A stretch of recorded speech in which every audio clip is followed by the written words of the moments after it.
Road पे दिन रात बैलगाड़ी से लेकर डबल डेकर अब बसें भी चलने लगी, तो हर साल उसकी मेंटेनेंस की जरूरत होती है। लेकिन थोड़ा इम्प्रेस्ड हुआ, but he was not so much. लेकिन फैक्ट भी यह है कि आपने रोड ठीक से नहीं बनाया, आपके इंजीनियर, आपके ठेकेदारों ने वो क्या दूसरे देश में भारत की प्रतिष्ठा भी नहीं थे। तो देयरफॉर आप इसके उल्टे में, मैं कोई शिकवा शिकायत नहीं, मैं आप स्टूडेंट है इसलिए बहुत ही न्यूट्रल तरल ढंग से लिखिएगा चीजों को जहां मौका मिले। हमको ये देखना बहुत जरूरी है ले जो है हमारे इंजीनियर्स या हमारे जो वहां इन्वॉल्व पर्सोनेल्स हैं वो देश की छवि के लिए काम करते हैं कि अपने पॉकेट के लिए काम करते हैं। यहां जो करते गए वहां तो देश की छवि महत्वपूर्ण है बनाना। तो इसके बाद भारत का हाईएस्ट ऑर्डर पॉलिटिकल लीडरशिप गुम हो जाता है। मतलब हमारे उसका नहीं मतलब वो रोड ये अब दूसरे को भिरा दिया है जूनियर लेवल्स के, तो और भी वहां का हाईएस्ट ऑर्डर प्रेसिडेंट आस्तीन नाराज होगा कि मोदी जी ने को भी बात करते तो अच्छा रहता है, ये पॉलिटिक्स से ही कहता ही है, पॉलिटिक्स ऑफ कन्वीनियंस से ही संस्थाएं चलती हैं। तो प्रधानमंत्री वहां के इतना खिसिया गया कि यहां तक कह दिया कि अयोध्या वहां थोड़ी, अयोध्या तो मेरे ही देश में है, बोल दिया ना। ये छोटी मोटी बात नहीं है, हम हंसने लगे उनके। अब तो जवाब यहां से हमने क्या दिया भाई कि अगर वहां है तो हमारे यहाँ तो वहां सब पूजा करने आते हैं, वहां के सारे साधु संत, यहाँ उनसे पूछ लिया जाए कहाँ है। नहीं, what is important is this soft politics. This is a small country, your neighbors depends on you on a lot. अब आप किसी गरीब को भी एक कपड़ा दे दिए और दिन में 10 बार कहिए तुमको हम ही ने शर्ट दिया था जी, तुमको हम ही ने शर्ट दिया, एक दिन खिसिया कर वो शर्ट आपको फेंक देगा दे। नहीं, किसी आज मैंने जो कहा कि इवोल्यूशन में मानसिक उत्पीड़न भी लोग नहीं बर्दाश्त कर सकता है ना। आओ बैठो, तुमको कुर्सी दे दिया, तुम तो शेड्यूल कास्ट हो जी, ये कह के देखिए तो उसको वो रिएक्ट करेगा कि नहीं करेगा? क्यों नहीं करेगा रिएक्ट? मान सम्मान। अब जबकि आपने यूएनओ में सबको बराबर की सदस्यता दे दी तो सब मान सम्मान के लिए है। अच्छा, कम्युनिकेशन टेक्निक इतना विकसित हो गया, आपसे नाराज होगा तो दूसरा मदद के लिए आ रहा है। ये देखिए सार्क में एक बड़ा क्राइसिस हुआ कि बिग ब्रदर एटीट्यूड, क्यों कोई भी दे, आप इस नाम लेके नहीं लिखिएगा, अगर अब सब्जेक्टिव क्वेश्चन हो, भारत या कोई भी देश हो, किसी को बिग ब्रदर एटीट्यूड नहीं करनी चाहिए। बांग्लादेश, नेपाल, पाकिस्तान भी बिग ब्रदर जैसा ही है, तो किसी को ये एटीट्यूड नहीं रखना चाहिए। और मिलकर काम करने से छोटे देशों को आपको सॉफ्ट पॉलिटी अपनाकर उसे उचित जगह सम्मान देना होगा, अन्यथा वो आपके हाथ से खिसक जाएगा। अगर आप मालदीव को छोड़ दीजिए तो उसको लपकने के लिए चीन को कितना समय लगेगा, आने में जो समय लगेगा उस पर कब्जा करेगा, मतलब उसको अपना दोस्त बना लेगा। तो एक ये देखिए इंपॉर्टेंट पॉइंट था। और इसके बाद अब है कि सॉफ्ट पावर पॉलिटिक्स पे काफी काम हुए। सॉफ्ट पावर में क्या क्या करना चाहिए, भारत, पाकिस्तान, भारत तीनों देश का नाम जोड़िएगा तो ज्यादा अच्छा रहेगा अगर लिखने का कहीं होगा।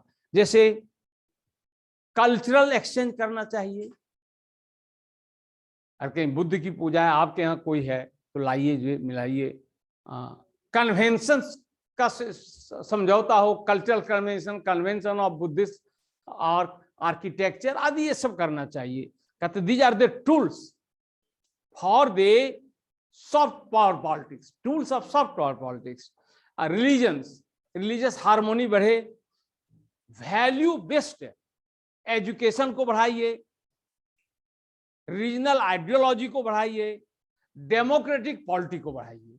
आज के एज में डेमोक्रेटिक, ये दीज आर दी पॉइंट्स। तभी आप बिग ब्रदर बन भी जाए तब भी आपको समझ बहुत सारे। देखिए एक ही गांव में 2 जमींदार रहता है, देखिएगा तो एक जमींदार उदार है, अपने दरवाजे पे बैठता है, सब आता है सुबह से चाय आदि खाना पीना, अब दूसरा भारी कंजूस है, अपने नहीं खाता है। तो अगर इस उदार के यहाँ, अच्छा ये खाना पीना खिलाकर अच्छा बात करके उससे सब काम करवा लेता है। वो अगर किसी को पर्व त्योहार पर दान भी दिया तो उसके प्रति भावना तो लगाव नहीं होगा, क्योंकि वो एक इमोशनल बॉन्ड को नहीं डेवलप कर रहा है, emotional bond another one. Similarly ये इमोशनल बॉन्ड डेवलप करके आप सॉफ्ट पावर पॉलिटिक्स करके भी you can get the respect as a big brother, बड़े भाई का सम्मान आपको मिलेगा। अच्छा, फिर अगला पॉइंट जो इसके फेल्यूर का है वो इंडो पाक रिलेशंस, और इस रिलेशन में चीन और पाकिस्तान की भूमिका, ये अलग से चीन, जैसे हमने सार्क को बढ़ाने का कोशिश नहीं किया, क्वाड बना लिया है। जब से क्वाड बना है, आपको बता दें, कोलंबो और मालदीव, यहां तक कि बांग्लादेश आपको बहुत अच्छे नजर से नहीं देख रहा है कि क्वाड में जो भी डिप्लॉयमेंट होगा, अगर ऐसा कुछ ऐसी होता है, इसका उद्देश्य है चीन को घेरना, रूस को घेरना, और क्वाड गठन में इंटरनली ये सहमत हैं कि politics against China will include politics, Jio politics या स्ट्रेटेजी पॉलिटिक्स अगेंस्ट पाकिस्तान आज की तारीख तक। तो ऐसी स्थिति में इस सब छोटे छोटे देश के ऊपर से फुलझड़ी चलेगा, जाके गिरे कहीं चलेगा तो इसके ऊपर में you will violate their sky sovereignty, और तनाव बढ़ सकता है, क्योंकि तब धीरे धीरे चीन इनके यहां आने की कोशिश करेगा। तो ये कहता है यूएसए और चाइना, चीन पाकिस्तान में दखल देके, और यूएसए आज के समय में भारत में अपनी गतिविधियों को बढ़ा रहा है, जिससे कि इन दोनों देशों के लिए आवश्यक है कि relation with other is not bad, more important is relation with others causing bad relation with neighbour. इस बात को ध्यान दें, relation with other is not bad, but causing bad relation with neighbour is the real problem SAARC is facing this। और अगला point एक और भी है, role of other regional organization and power blocks, role of other regional power blocks, जैसे मैंने quad की भी चर्चा की, इसको उसको यहां भी यहां दे सकते हैं। या इंडिया, जब से इंडिया ने ब्रिक्स बना लिया, इंडिया जी इंटरेस्ट इसमें घट गया। इंडिया ने जब से बना लिया, क्या है, बिमस्टेक, बिमस्टेक, हाँ, मतलब बे ऑफ बंगाल के नेबर कंट्रीज का समूह बना, 6 देश लगता है इसमें है। देखिए भारत, हम लोग तो we are proud of India, लेकिन भारत की शिफ्टिंग रीजनल ब्लॉक को आपके छोटे छोटे पड़ोसी बहुत अच्छे नजर से नहीं देख रहे हैं, ये क्राइसिस है। अब देखिए, ये जो कहते हैं बिमस्टेक भारत ने बनाया, इसका एक बड़ा उद्देश्य था भारत का कि पाकिस्तान को अलग करो रीजनल कॉपरेशन से। सार्क में पाकिस्तान दर्द दे रहा था, तो आप देखिए इसमें कौन देश है, इसमें आ गया म्यांमार, भूटान, नेपाल, अब देखिए अब याद हमको सही है, और थाईलैंड, यही नहीं जी, इंडिया, और कोई है, 6 देश है, Bhutan, Nepal, Bangladesh, India, Myanmar, Thailand, ये 6 देश हैं। अब इसमें देखिए भारत ने बिमस्टेक बनाने में भारत की चालाकी, बे ऑफ बंगाल से सटा हुआ थाईलैंड से ज्यादा नजदीक है Indonesia.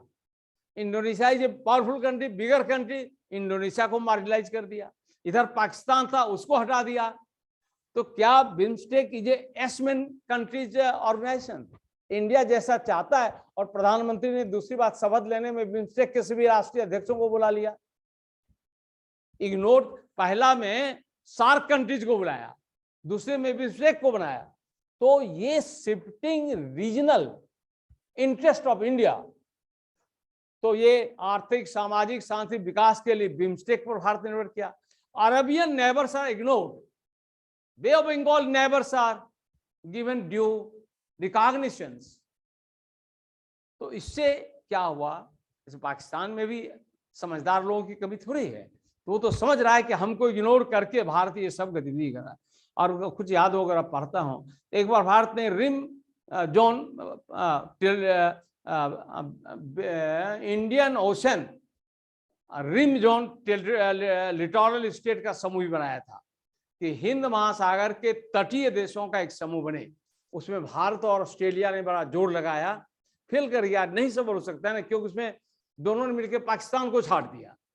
After all Pakistan is a littoral state of bay of Indian Ocean, आप थोड़ी कहिएगा कि नहीं रख सकते हैं। तो सेलेक्टिव होने से रीजनल कोऑपरेशन प्रभावित होता है, लेकिन SAARC is the need of the time. SAARC is the need of the time, इसको आप जरूर लिखिएगा, क्योंकि सार्क देश की अपनी विरासत जो है वो tremendous bound and links are there, bounds and links, problems are common, needs are common, history is common, culture is common. ये आसानी से व्हाट दे नीड, एक ही चाहिए इनको, वो है develop the confidence, cooperate each other, give equal importance to each other, give equal importance to each other's collective efforts will make it successful and may play an important role after the Ukraine war era। ये भी Ukraine वार भूमिका निभा सकता है। 2 हो गया, एक क्या है, ब्रिक्स ना। अब 5 मिनट ब्रेक देते हैं, 5 मिनट के बाद आते हैं बोलते